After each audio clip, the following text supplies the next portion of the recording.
kala mala salisu wallahi ban gane ka ba sai da ni kawo na to wata kama da canza laya kai yau ga ta kamar kaura kamar wanda ya sha wai yaran tura gona wani kiran masara wai an sa ko da suka zo ba ko goyo yau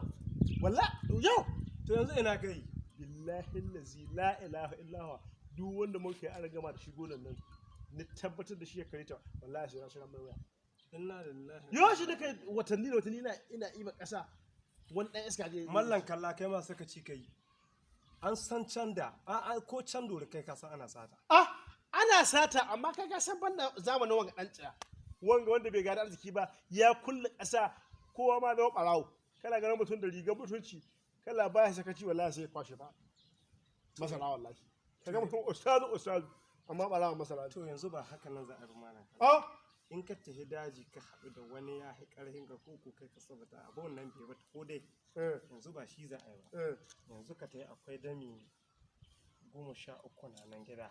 sai a sa yara da baro su kai ma in su a yi ma yara abinci amma Allah ka san mu mallamin ku ga gwamnati to kai ban wa ka baka dabe 10 yanzu in ba almajiran mallam ba to wallahi